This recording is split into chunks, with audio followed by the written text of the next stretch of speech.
Talkie shot है तो एहतियात तो लेना पड़ता है ना, to keep out any kind of unwarranted या any kind of disturbing sound.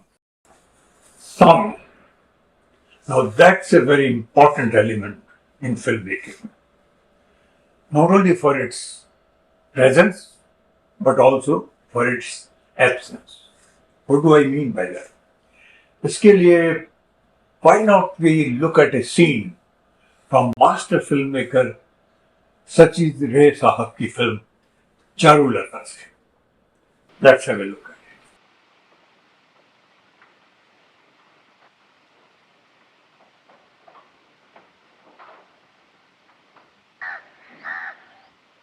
Hey.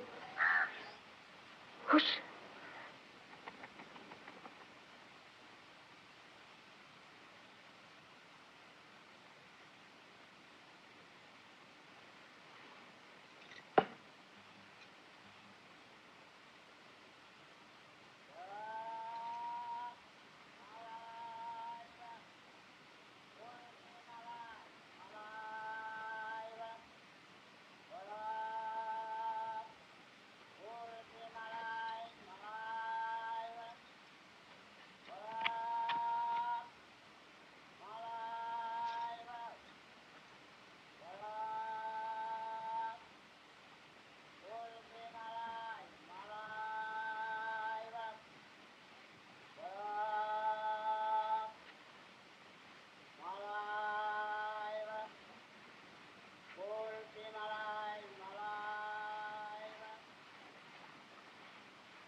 Now let's recall कि हमने क्या क्या देखा इस सीन में.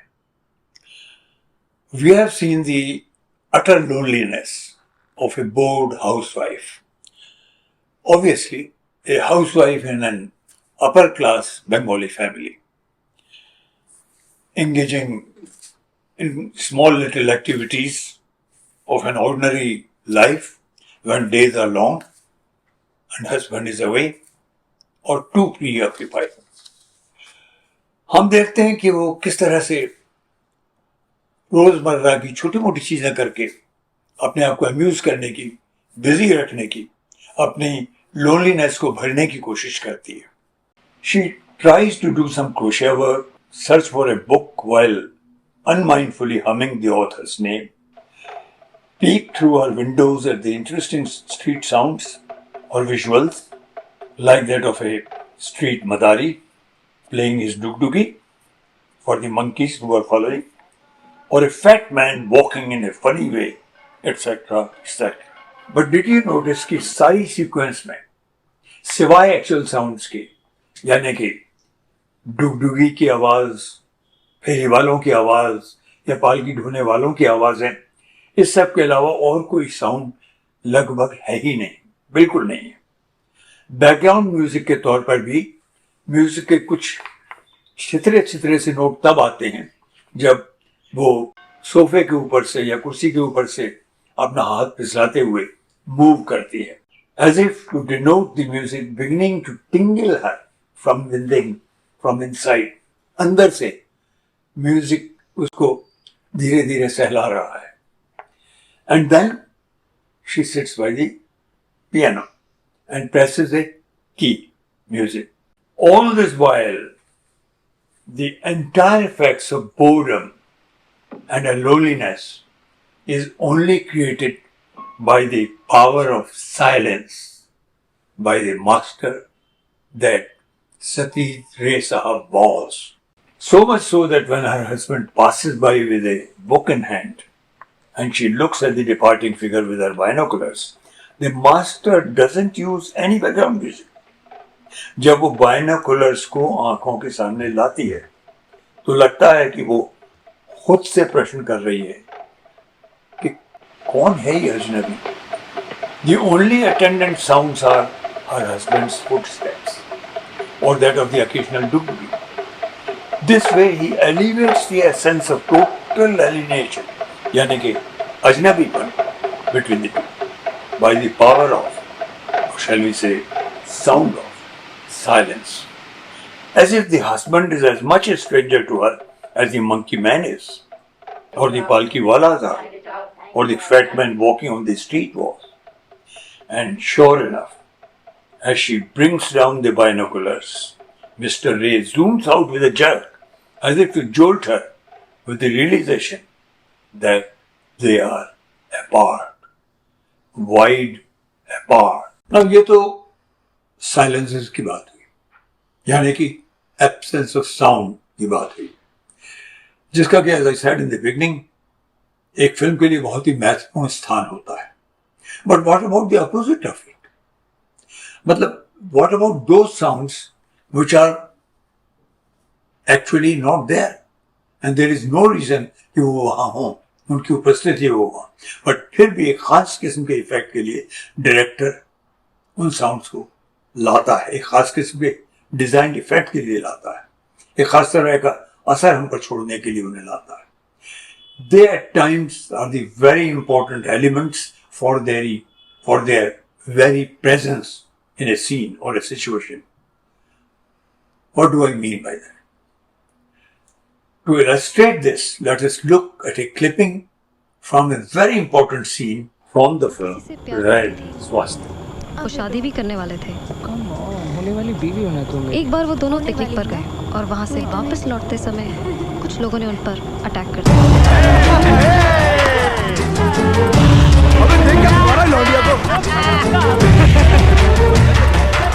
क्या कर रहा है?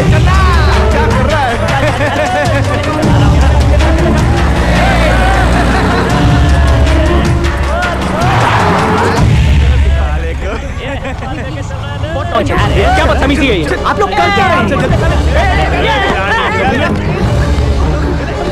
ये क्या कर रहे हो? छोड़ दो उसे।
Throughout in this clipping, we hear the actual sounds जो कि एक्शन में वहां होती हैं, यानी कि boys teasing the couple, the scuffle between them, yelling and shouting by the girl, boys being abusive, etc., etc.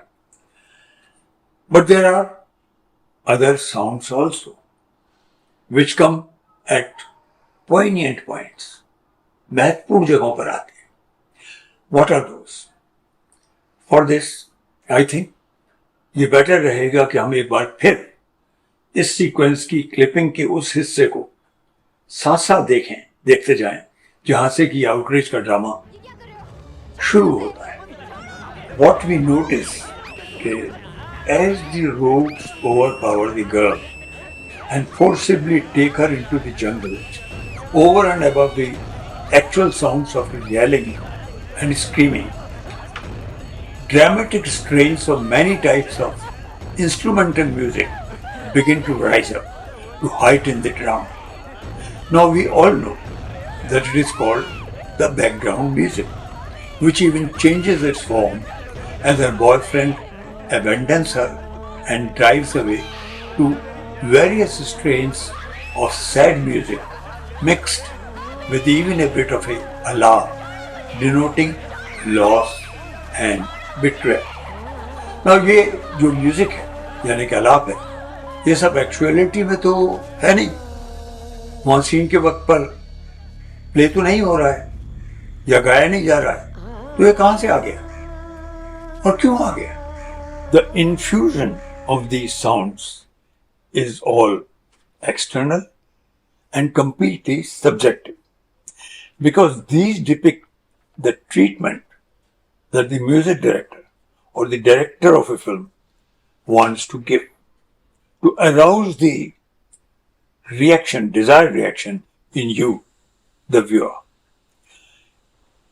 In external sounds का होना यानी एग्जिस्ट करना उतना ही इंपॉर्टेंट हो जाता है जितना कि किसी दूसरी सिचुएशन में उनका ना होना. जैसा कि मैंने चारुलता की सीक्वेंस के जो क्लिपिंग दिखाई थी उसमें आपको पहले दिखाया. यानी कि किसी भी फिल्म में इस तरह से बैकग्राउंड म्यूजिक का इस्तेमाल किया जाना होता ही है, हम लोग जानते हैं, सब लोग जानते हैं. So what is so special here? In this sequence जो सबसे ज्यादा इंपॉर्टेंट चीज है वो है साउंड्स का एक तरह से मेटाफोरिकल एक्सप्रेशन दिया जाना. मतलब एक खास किस्म का असर व्यूअर के दिमाग पर छोड़ने के लिए उन साउंड्स का इस्तेमाल किया जाना वहां जिनका कोई सोर्स है ही नहीं, जो कि डायरेक्टर जानबूझकर कर रहा है, सब्जेक्टिवली कर रहा है, मेटाफोरिकली कर रहा है. यानी उस तरह की साउंड्स को एक्सप्रेस किया जाना जो बिल्कुल इमेजिनेटिव है. For this let us look at the final bit of this clip from the point where the actual onslaught of the girl begins.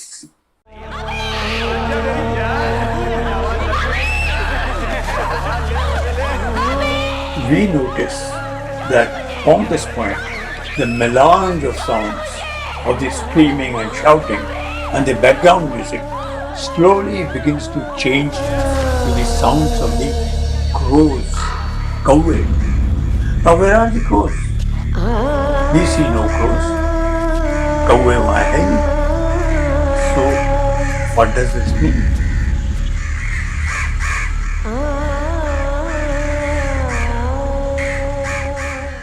This is called the metaphorical expression. Those crows are not there. Cowboy are hanging. But in her mind's eye, the girl visualizes those rapists as crows who are feeding on her back. Got it? Till next.